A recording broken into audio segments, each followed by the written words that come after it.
Estamos de volta com o Café com Notícia desta segunda-feira, abrindo a semana. Já falamos sobre a Semana Nacional de Trânsito, que será lançada daqui a pouquinho pelo governador Ricardo Coutinho e pelo Agamenon Vieira, superintendente do Detran, que acabou de sair daqui, falou um pouquinho sobre essa campanha que vai ser lançada e sobre as ações que estão sendo desenvolvidas, desde já tratando da consciência e arregimentando o apoio da sociedade civil organizada para tratar desse tema que, como a gente viu, tem números aí absurdos de acidentes, de mortes em todos os anos no Brasil afora, e na Paraíba não é diferente. A conversa agora é sobre política. A gente tem a honra de receber aqui o deputado federal Efraim Filho, do Democratas. Ele que é líder do Democratas, inclusive, na Câmara Federal, e está lá no olho do furacão das discussões políticas e jurídicas também lá em Brasília. Bom dia, Efraim. Seja bem-vindo aqui ao Café com Notícia. Obrigado por atender o nosso convite. Está começando a semana aqui com a gente.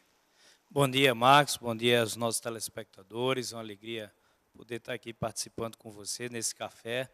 Várias tentativas que já fizemos, mas sempre a agenda intensa de Brasília faz com que a gente tenha essa semana reduzida aqui. Portanto, a gente hoje teve a oportunidade de poder lhe prestigiar.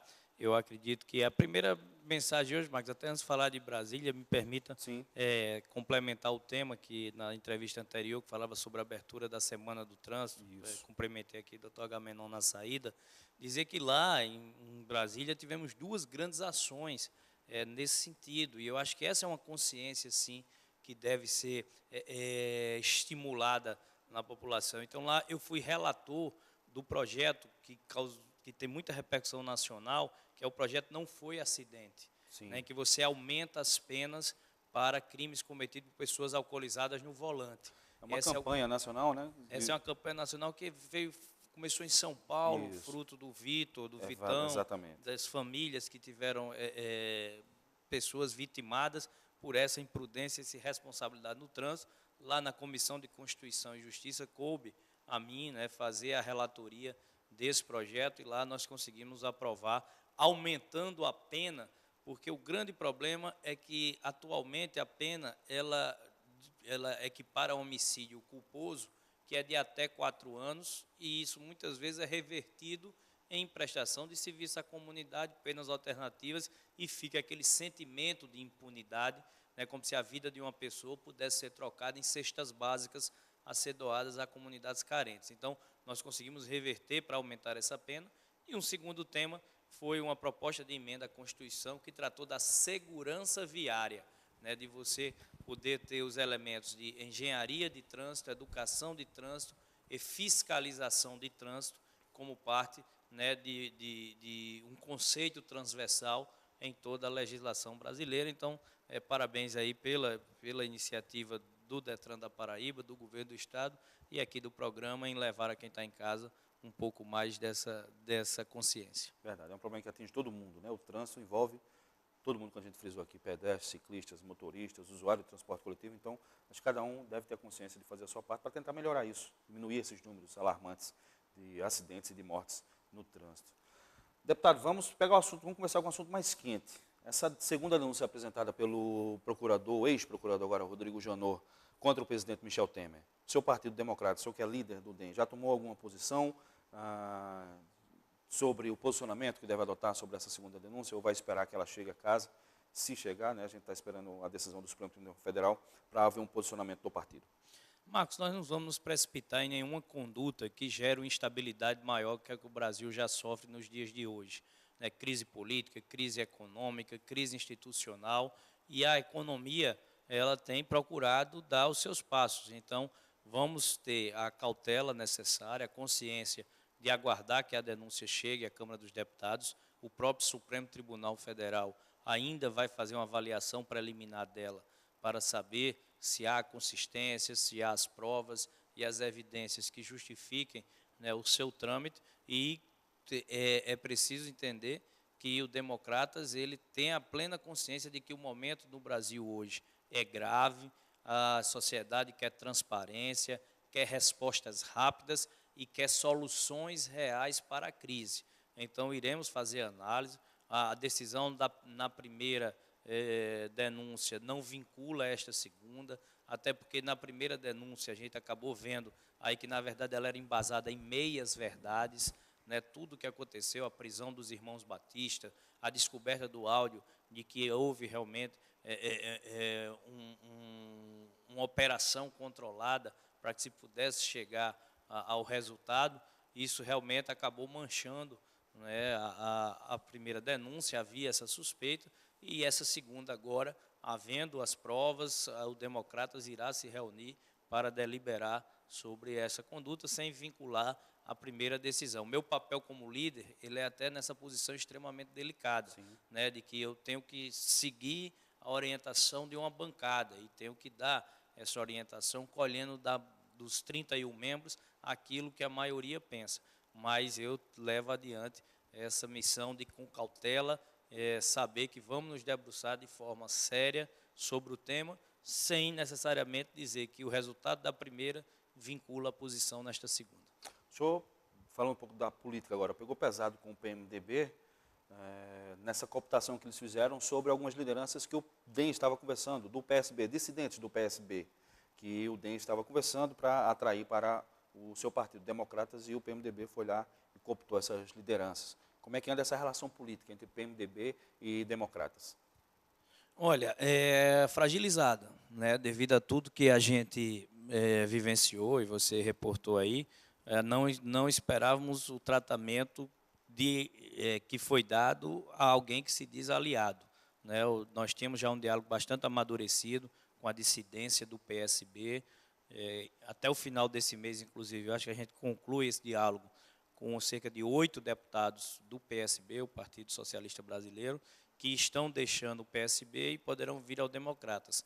Mas dentro dessa conversa, quem liderava era o ministro de Minas e Energia, Fernando Filho, aqui de Pernambuco, o senador Fernando Bezerra, e nós vimos o PMDB atravessando, criando inclusive uma situação muito complicada aqui no nosso vizinho Pernambuco, porque eles estão fazendo uma intervenção no diretório, afastando Jarbas Vasconcelos, né, ex-governador, um quadro histórico do PMDB, e realmente fica essa situação de que foi um jogo forçado e muitas vezes para prejudicar o crescimento de alguém que está na base aliada. Então, quando eu falei muito duro, porque falei em nome da bancada, com o aval da bancada, com o aval das lideranças partidárias, para que pudéssemos posicionar forte o Democratas e dizer que a relação dali por diante ficaria extremamente fragilizada como se encontra hoje. Isso pode evoluir para um rompimento? Não se fala em rompimento agora, eu acho que não é o momento, né, de nós termos essa palavra, como eu disse, de não precipitar nenhuma conduta que possa aumentar a crise e a instabilidade no Brasil. A nossa grande preocupação hoje tem que ser com o país. O Brasil é maior do que nomes, é maior do que partidos, é maior do que pessoas. Então, conseguir fazer a travessia dessa crise sem prejudicar a economia, que depois de tanto tempo no fundo do poço, começa a dar os primeiros sinais de retomada do crescimento, de voltar ao rumo do desenvolvimento, de recuperar os empregos perdidos, né? Nós estamos com a inflação mais baixa dos últimos 20 anos, nós estamos com juros em queda, né? Os empregos começaram a sair do vermelho por mês para o azul, mesmo que de forma tímida, mas isso indica uma virada. Salvo engano, o mês de agosto, o mês de julho, né, porque o de agosto vai sair ainda, no ano passado teve mais de 115 mil demissões de saldo. Agora nós conseguimos virar para 17 mil admissões de saldo, ou seja, se está contratando mais do que desempregando já há 2, 3 meses consecutivos. Então, essa responsabilidade com a estabilidade do Brasil, ela tem guiado os nossos passos e as nossas condutas a nível de partido no país. Reforma política tem conseguido avançar pouco, né, no Congresso, na Câmara. As principais mudanças mais significativas me parece que vão ficar realmente para um segundo momento. Infelizmente, avançamos pouco sim, Marcos, porque há um sentimento de permanecer numa zona de conforto que, para mim, é muito nocivo. Eu tenho sido, talvez, uma das vozes mais incisivas, isso tem repercutido a nível nacional, nos jornais da noite, aí, da grande mídia, e mostrando que a pior resposta que nós podemos dar é a omissão, é a inércia, é você não fazer nada, não votar nada, totalmente fora de sintonia com aquilo que quer a sociedade, que quer mudanças. E a própria Operação Lava Jato, ela demonstrou que o foco da corrupção está na formação das coligações, né, na compra e venda de apoios políticos, no leilão dos partidos nanicos. em troca de tempo de televisão e fundo partidário. Ou seja, esse atual sistema brasileiro, modelo, ele está exaurido, está esgotado, só produziu um ciclo vicioso de prisões, escândalos e corrupção.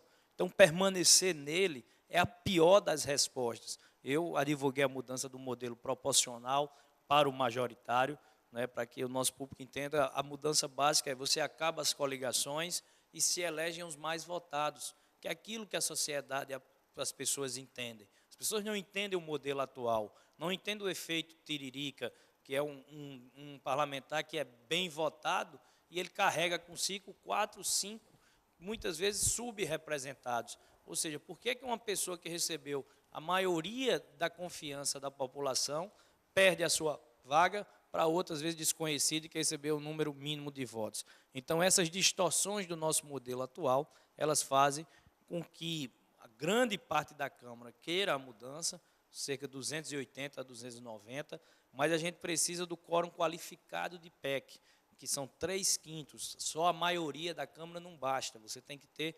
60% para fazer a mudança na Constituição. E nós não temos esse número hoje, ou seja, veja o paradoxo, nós temos a maioria da casa querendo mudança, mas a minoria acaba tendo um número necessário para impedir que essas mudanças aconteçam, permanecendo na zona de conforto do modelo atual. Então, dificilmente haverá essa mudança. Essa semana, a última esforço concentrado.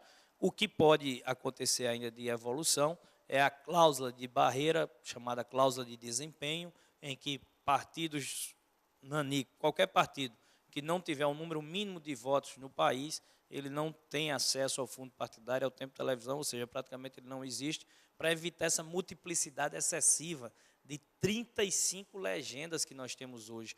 Isso gera... A grande maioria sendo utilizadas como um partido de aluguel. Como partido de aluguel, Marcos, e gera, vamos dizer assim, uma dificuldade do eleitor se identificar com ideias. É por isso que se diz no Brasil que se vota em pessoas e não em partidos, e não em ideias. Porque com 35 legendas, todo mundo acaba defendendo a mesma coisa, no sentido de ter o mesmo discurso, né? As práticas são diferentes. Então, eu acredito que se a gente conseguir enxugar, reduzir, para num momento mais na frente, aliando o fim das coligações e a cláusula de barreira, nós poderemos chegar a aproximadamente aí 8 a 12 partidos, que já seria um número razoável para que o eleitor tivesse alternativas dentro do seu campo ideológico, né, a esquerda, a direita, o centro, aquilo que ele pensa e ele defende, com 2 ou 3 opções em cada um desses campos. Eu acho que já seria algo razoável em termos de pluralidade democrática, mas sem ser excessiva, como dissemos. Dificulta, inclusive, nosso sistema político atual, o presidencialismo de coalizão, dificulta a atuação do Poder Executivo, inclusive, né? Que outra forma das denúncias que foram feitas foi justamente essa compra de apoio dos partidos e de alguns parlamentares para que o governo possa operar algumas ações. A prática do loteamento, né, dos espaços públicos, isso é algo cultural brasileiro, como você disse, numa coalizão que hoje, para se formar maioria no parlamento, você precisa de 14 partidos, a base tem mais, mas no mínimo hoje, já foi feito esse estudo, esse argumento que você levantou interessante, já se debruçaram sobre ele, e se precisaria de 14 partidos para que você pudesse formar a maioria no parlamento. É diferente, por exemplo, do que se encontra na Alemanha ou na Inglaterra, onde coalizões são formadas. O ideal é que não tenham coalizões, mas se for formadas com 2 partidos, né, um majoritário, o outro para complementar, que vai ter o seu espaço. Isso acontece lá fora também, não é problema. Lá na Alemanha, por exemplo, uma vez os conservadores fizeram aliança com os liberais, 2 ministérios os liberais ocuparam para colocar as suas ideias. Nos Estados Unidos é que você tem o bipartidarismo, ou se elege um, ou se elege o outro, e aí ele comanda, né, em tese, a casa, dependendo das maiorias. Eu acho que a gente tem como avançar na reforma política, muito mais numa mudança de cultura do que numa mudança legislativa. Esse é o grande desafio. O Distritão e o Fundão estão sepultados? Acredito que sim. Eu falava com você agora há pouco, a gente acha que o sistema político ele tem uma maioria, ele vai 290, sim, pode chegar. Já a parte do fundão, financiamento, esse eu acho que está sepultado. Esse eu acho que não vai para lugar nenhum, eu já falei, já externei a minha posição. Eu sou contra o financiamento público e a favor do financiamento privado com limitadores, né, para que você não tenha recursos destinados à saúde, à educação e segurança revertidos para bancar campanhas políticas. Eu acho isso inadmissível no Brasil de hoje. Qual é a fórmula que esteja mais fácil de ser aprovada dentro dessa reforma para o financiamento da campanha? Não sejamos demagogos, não se faz campanha sem dinheiro. É preciso ter dinheiro para bancar as campanhas, para que os candidatos levem as suas ideias, as suas propostas até aos eleitores. Tirar dinheiro público para se fazer isso, num momento, principalmente, que o país atravessa, não é recomendável. A forma como existia já se mostrou falida, uma fábrica de corrupção e de pagamento de propinas. O que o senhor acha que, o senhor já falou do que o senhor defende, mas o senhor que está lá no Congresso e lidera a bancada de um partido importante, acha que está se articulando para que seja aprovada? Vamos lá, nós vemos realmente esse impasse a que você se reportava. O financiamento público é rejeitado pela sociedade e o financiamento privado é rejeitado pelos tribunais. Foi declarado inconstitucional. Então, tem se buscado alguma coisa ali híbrida que você possa ter o que se chama o financiamento privado com limitadores. Porque o grande problema do financiamento privado foram esses absurdos que aconteceram com a Odebrecht, a JBS, de uma única empresa doando 70, 80 milhões, 320 milhões de reais para a campanha. E veja só, depois de ter recebido o dinheiro do BNDES, né, a JBS no governo Lula e Dilma recebeu 7 bilhões de reais em dinheiro público e doou 700 milhões para a campanha, ou seja, 10%.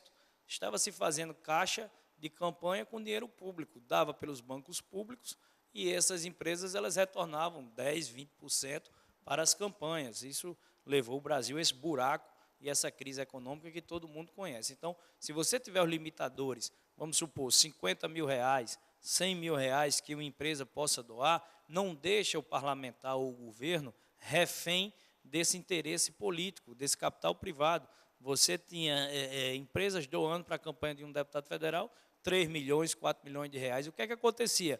Esse parlamentar ele ficava refém dos interesses daquela empresa. Se você tem uma limitação de 50 mil reais e precisa 15, 20 apoios, você não vai ficar refém do interesse. As pessoas, às vezes, acreditam, né, na defesa que você faz do empreendedorismo, defender o setor da construção civil, que gera muito emprego, coisas desse tipo. Então, essa seria a lógica que acabou sendo deturpada por esse financiamento ilimitado que nós temos.